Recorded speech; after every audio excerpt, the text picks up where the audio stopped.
Mummy जी ओए माय मुआ का अब मार दो नंबर से खाएगा उतर जल्दी निकल जल्दी घर में से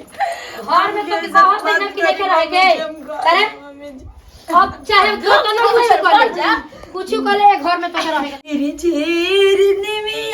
गछिया अजोर लाजी जिराई के रोवतड़ी बाजनती होइया आचरा पसार के रोवतड़ी बाजनती होइया हे भगवान हम कौन कमी कैले बनी भगवान जब देखो ना तो मम्मी जी हमके बोलत रही ना आखिर हम गलती का कैले बनी हे भगवान हमके तो कुछ नहीं के बुझत भगवान मानत नहीं कि हम लड़का लड़की नहीं खसत ते माँ हमारी का गलती बा भगवान जी के देखा ओ हमके हीन ताकत रहल यहाँ तक लेके एगो बड़ गोतनी बड़ी ओ ना समझली कि मेहरारू के दर्द का होला मेहरारू के दर्द केहू हमरे बारे में ना समझला भगवान ऐसा कबो कबो मन करला ना कि हम मर जाए हम देखबे न करी दुनिया हे भगवान हम क्या कर सकते नहीं भगवान जी अच्छा तब महारानी जी के बैठ के आ तब से करतड़ी का रे तोरा ला शरम बा कुछ होतन को मन तो करतो ना सही में नहीं ऐसे जगह बैठल बिया दीदी लगा से मार के कई बार मर उड़ जा सुखाड़ जा छल छुन नर कहीं की रे ला शरम भैया नहीं कि आवते आवत बाप रे घर में डाह बोतियाला सावरे कहतिया कि होई ना हाउ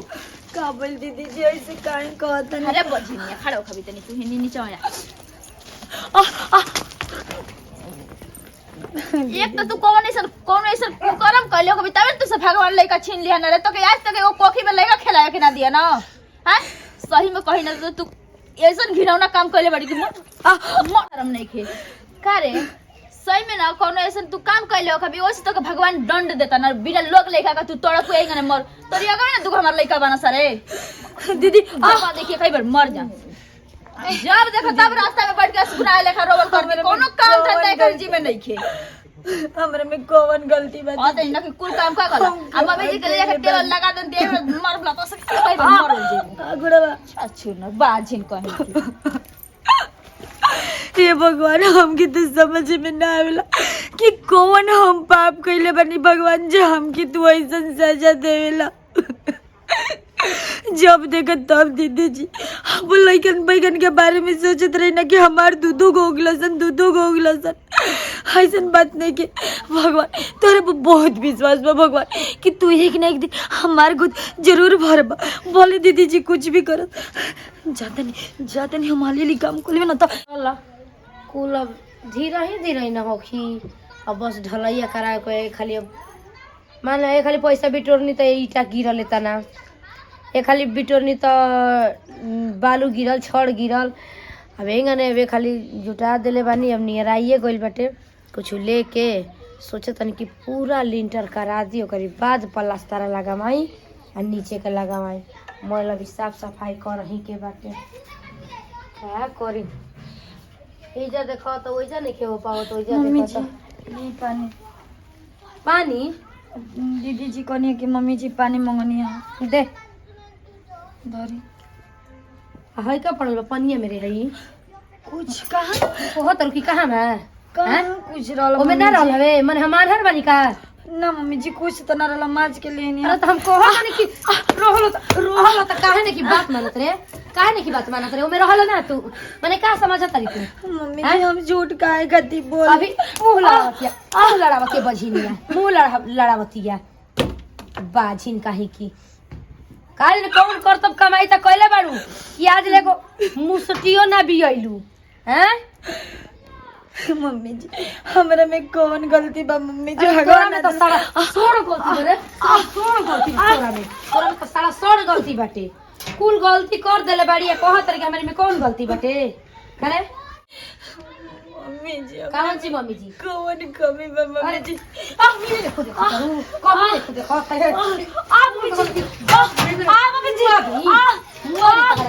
मम्मी आई बेटवा क्या बेटा आई मम्मी जी साला हमार इतना बरियार घर दुआर अरे मेरे काल ने कहां से बछिनिया आ गई देखा मुंह देखा ले इतना पाप बना कि का बतला के ए बारा की बात सुंदर कहीं की माई बझिनिया के मुंह देखल पाप बाटे ए बारा की बात से बजर असल तो कभी ना तो हमरा के तू खाना बना के लिया के देबी हम तो खइबे ना करम मम्मी जी हे भगवान हम कौन गलती कइले बानी भगवान जे हमके इतना बड़ा सजा मिल रहल बा हम कबो न सोचनी कि हमारे सास आई हम हमेशा मनी कि रुआ हमर महतारी आई हम जीते जीता कबो न सोच पानी मम्मी जी बचपन में तो हमारे माई ना रहल लेकिन हम रुआ के देख के महसूस कईनी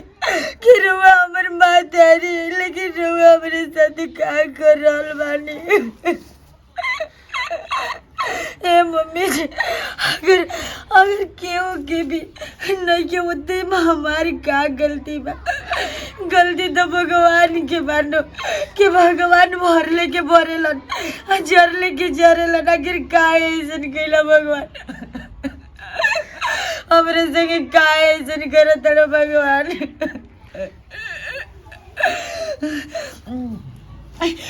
चले काम करी ना तो दीदी जी देखो हम तो बोले लगो बाप रे बाप अकेले काम करते इतना सिहारा लग जाता ये मुझौसी मन करता कि सही में एक नोटैया दब दी कि कई वाली पराना निकल जाओ कि मर और जा जब देखो तभी बझिया असगुना लेकर बढ़ के इतना रोवतिया कि सुबेरे सुबेरे एक मुंह देख लेते एकदम दिन भर खराब जाता है ये बेरा मम्मी जी के खूब चढ़ाई बढ़ाई तबे ना हमरा के जानब मानब देखो हो हमार तो लइका बना सोता ये जे कहां बैठल बड़ो पूछाओ ना यहीं ना बैठल बनी बुचिया कहां गइलियो कहीं खेलत होई अरे माई हो माई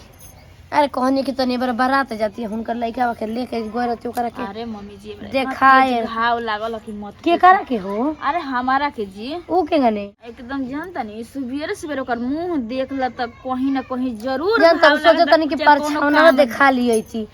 बड़ा बढ़िया सुन तनी कि बैंड पार्टी लेके आइल बाड़ो सा हो बरतिए जाती है तो हमारो शौक एकदम शौक खत्म हो गइल कुल का? ऐसन देवर जी का शादी ब्याह भइल ना कि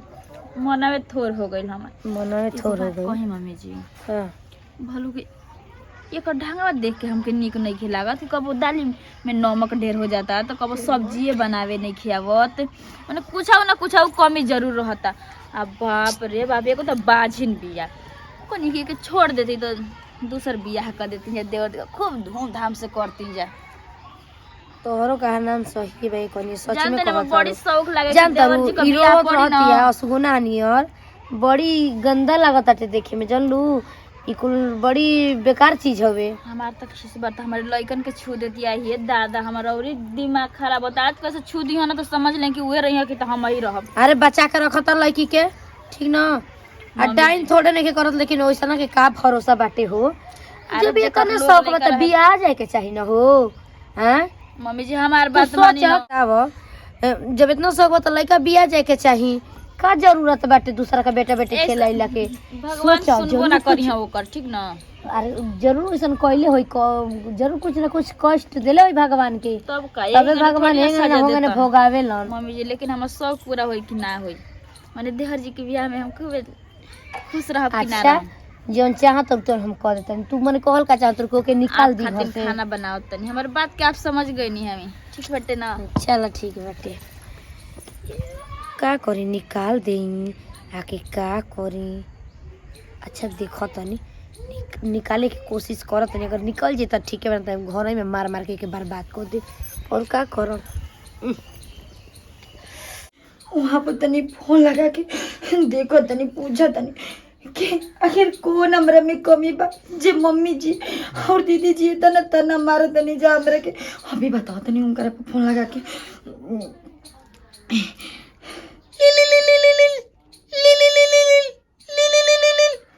हेलो हेलो हाँ पारो पारो का भइल काय न तोर पारो अरे वो कब आवे तनी? अरे आई हम 7 तारीख के दूसरा महीना में। रउआ जल्दी चलाई ना तो मर जी रउआ भी नाम ना जी। ई का तुम शुभ शुभ बोला ना, काहे रोत हो? अरे पर बोला ना, रउआ गई आई बताओ नहीं है ना कि दूसरा महीना में 7 तारीख के आई। ऐसे चले ना, हाय नाम नहीं के इलाज करा के देख लिया जाओ, आखिर रउआ में कमी बा कि हमरा में कमी बा। बस ये देखा पारो, भगवान जब हमनी के देत नहीं खन, आ जब हमारा में कमी नहीं पता ना केकरा में कमी बा, अब डॉक्टर ने बताई। ठीक बा जी हमर भगवान पर पूरा भरोसा बा जी, पूरा विश्वास बटे कि भगवान हमने के एक ना एक दिन जरूर दियन के। ए जी रो गाय ने के हमर बात समझत रहो, आए ना जी काट देनी पोनो भैया के। ये भगवान हम क्या करिए, हमके कुछ नहीं के समझ में आव। हमारे मर्द कितना हमके मानेलन, कितना हमके मानेलन, जान से भी ज्यादा मानेलन, लेकिन हमारी सास ननद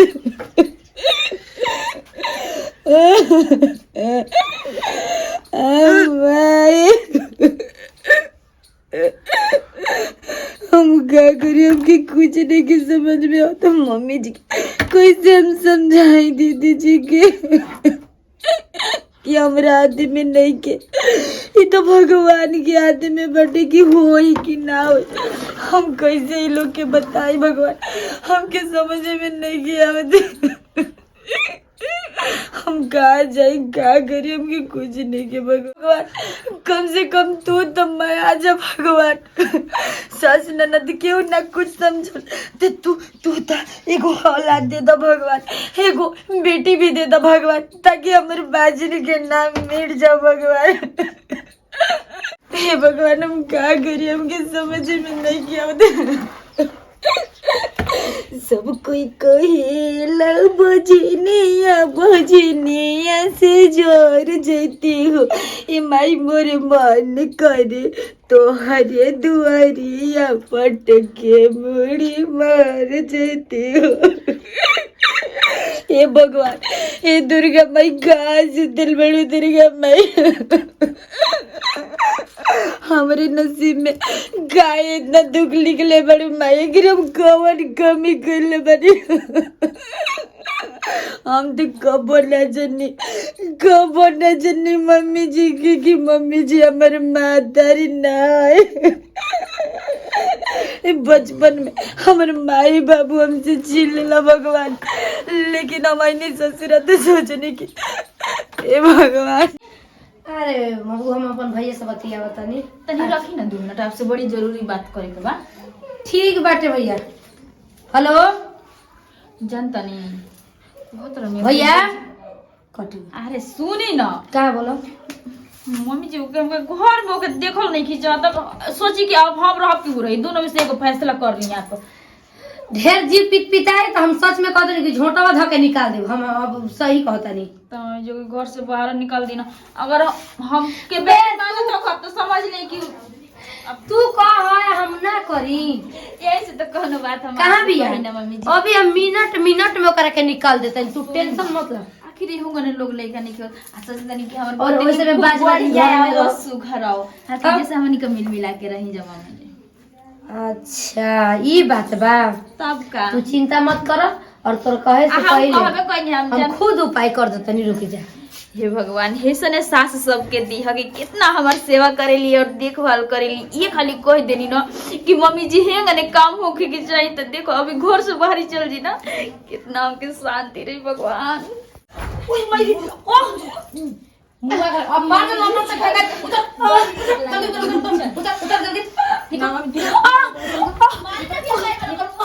जल्दी निकल जल्दी घर में से। घर में तो बहुत दिन की लेके रह गए अरे अब चाहे तो ना कुछ कर जा, कुछ कर ले घर में तो रहेगा नहीं। मम्मी जी आखिर हमारे तो करो ना मम्मी जी, ये शौक शौक मार हमर पानी में छोटा धके करे मर जा, निकल घर में से निकल तोर घर ए घर में जियाला के कौन अरे खड़ा हो का हो मम्मी जी राम करो। निकल के किनारे जब देखो तब खाली हम कौन गलती कइले बानी? तू मत पूछ रे बझिनिया की कौन गलती कइले बाड़ी। बाप रे हम ना सोचनी के हई बताओ ऐसा रोटला के आएगो एगो मुष्टि लेके दिया मम्मी जी मुष्टि लेके दिया मुष्टि लेके दिया मारी एक ही बार मार के ला दे मम्मी जी मम्मी जी मम्मी मम्मी जी मम्मी जी ए मम्मी जी खोली ना मम्मी जी हमारा में गौन कमी में मम्मी जी काहे हमसे कैसे करो तनी जाओ ये भगवान हमारे में गौन कमी में भगवान जो हम ऐसे जिंदा से देखो तनी मम्मी जी हम रउआ के मातारी समझ ले बनी मम्मी जी हम अपन माई बाबू के तो माई मम्मी जी हम अपन माई के मुंह ना देखनी मम्मी जी लेकिन रउआ के सब कुछ समझनी लेकिन रउआ के कुछ ना समझनी काहे मम्मी जी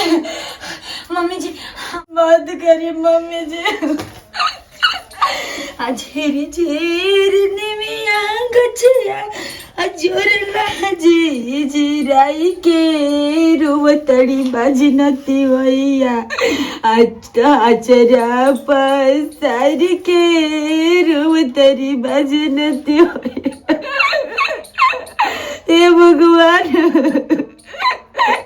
हे भगवान हम कौन कमी कैले बनी भगवान जे हमके इतना बड़ सजा मिल रहा हे भगवान गाय इतना दुख लिखला भगवान नसीब में कौन कलम से लिखला भगवान ये भगवान कम से कम ये बाजन पर तू तो दया करो भगवान आप क्यों नहीं के समझा आखिर हम कवन कमी कैले बन निकल ओनिए जाके उल्टी कर ओनिए मार बिला जो ये